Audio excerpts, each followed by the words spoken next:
Welcome to the City Current Radio Show. I'm your host, Jeremy Park. We're always honored to bring you inspiring stories of individuals and organizations making a difference, empowering the good in our community. And we're kicking it off with Angel Heart Farms. We're joined by their founder and director, Tracy Kujawa. And Tracy, how are you doing? I'm doing awesome. How are you? Doing very well. So, thanks for having me. Horses and equine therapy to help those who are battling cancer. It's an amazing organization in terms of what you're doing. But let's start with a little bit of history lesson with you being the founder. Give us some history for Angel Heart Farms. Sure. I've been a horse girl my whole life. My daddy bought me a pony the day I was born, so I blame them. I used to be in the music industry as a wardrobe stylist, and I got cancer. My first time, and my second battle, I had a dream. I was teaching bald-headed children to ride horses. I've always taught children to ride. I'm an amateur owner horse girl, and I show myself, but I've always been able to work from different nonprofits and teaching children to ride. They were either physically or mentally challenged, or a blind children's program that I used to do in Minneapolis. And then I did a program here in Franklin. So it all kind of worked out. I seriously had a dream, and I went to Vanderbilt. I called St. Jude's and I said, I have this crazy idea. What do you think? And they asked me when I was opening my barn doors. So 6 months later, it opened. So yeah, and that was 2001. So it seems like forever ago, actually. Well, give us a little more of your personal story, because you're a 4-time cancer survivor at this point. And so you know the power of what this can do to help mentally and physically. Well, I'm an overachiever. That's what my oncologist told me. I've had horses, I said, like my whole life. And the day I was my first diagnosis, my mom was in her last stages of cancer. And I've lost our family's very touched by cancer. Like, I hate to say that probably everybody's died of cancer in my family. But with that said, we're a really strong bunch. And so I decided, the day I was diagnosed, I actually walked out of the doctor's office when he wanted me to go in the conference room and have a discussion about protocol and what we were going to do. And I just drove to the barn and laid in my horse's stall and cried. And this is a horse I bred and raised, and she'd been with me through everything. And she just kind of looked at me and said, get your butt up. So I got my butt up and just kind of went on. And I was showing her the whole time I was sick during my first diagnosis and into my second. And we won everything. She just basically took care of me. Horses have an innate ability to know when something's wrong and how to take care of somebody. At least mine do. I'm pretty lucky with the ones I have. They say we have chance in a lifetime horses. We have 11. So pretty lucky. Pretty lucky. And then, so I started, like I said, in 2001, and my third battle came in 7 years later, which was a complete surprise. And I just kept doing my job. And I don't really call it a job. I shouldn't have said a job. It's more, I kept doing my life. And it was 8 years later, I relapsed again. And it was stage 4. It wasn't very promising, but I had to put the foundation on hiatus for a while, which was really tough. I had to have someone else take care of my horses, which I've never done. I'm not a very kind of a control freak. So that was really hard to do that for a year. But I made it through and started the program back up, and it's better and bigger than I can ever imagine. So we're pretty blessed to have it. You mentioned 11 horses, and they have an innate ability to sense and help and nurture. And so talk about how the program works and talk about the horses. Sure. I said, I'll start with the horses. We have 11. We have 4 Welsh ponies and a miniature horse, and we have 6 Arabians. A lot of people think Arabs are really wild and crazy spirited Arabian horses, but they're really sweet, and they have a different sense than most other breeds, in my opinion, because I've worked with a lot of different breeds of horses. 2 of our ponies have been named National Welsh Ponies of the Year. That was Rocky and Katarina. 2 of our children have won national championships with our ponies, and that's been spectacular. That's like a big feather in our cap, and just the joy that they got from it. How the program starts, we get a referral from Vanderbilt, TriStar UK, Children's, St. Jude's, from the physician or the nurses, and the parents reach out to us, and we thing with our program, we work with the whole family. It's just not the child that's sick. We work with the siblings, we work with the parents. We've had parents ride our horses. We try not to let them, but it always happens that they do.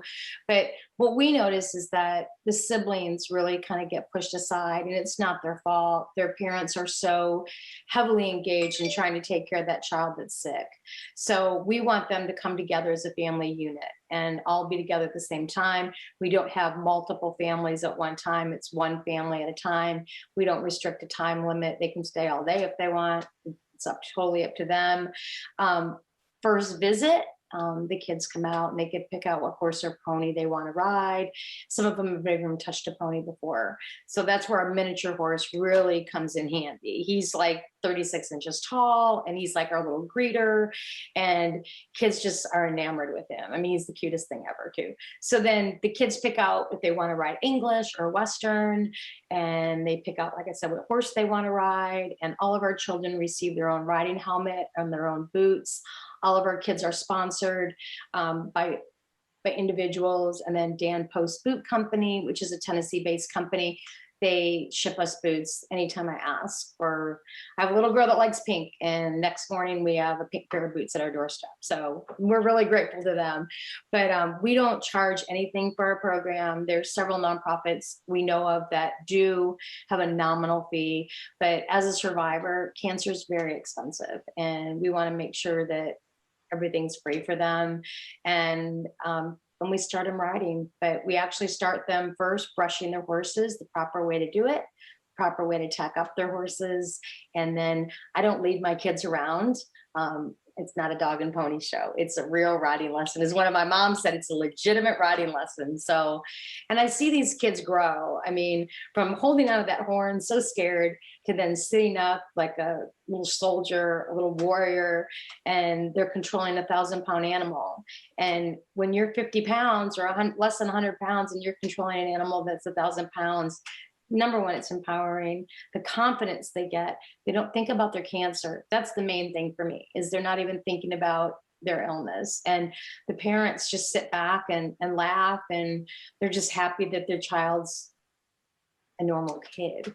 You know, cancer doesn't make you special. That's what I tell them. Like, cancer is just a thing. You know, you're going to get over it, and we're just going to push through. And so a lot of our kids, like I said earlier, are showing. We've got a horse show this weekend and the following week. And these kids is their first show. So we compete against kids that don't have any health issues. And proud to say my kids generally win. Again, control freak. Hey, well, it's good. And but they're a good kid. I mean, I'm really a strict teacher too. I'm very encouraging. I'm very loving and giving, but they'll tell you, Miss Tracy's tough. But how you learn and grow. Yep. Hear from the parents' perspective, because as you mentioned, it's amazing for them to see their children be children, and to just have pure joy versus battling the sickness. You also have opportunities for them to kind of have some relaxation. And so some moments where they can have their own little, therapy, so to speak, together and just relax.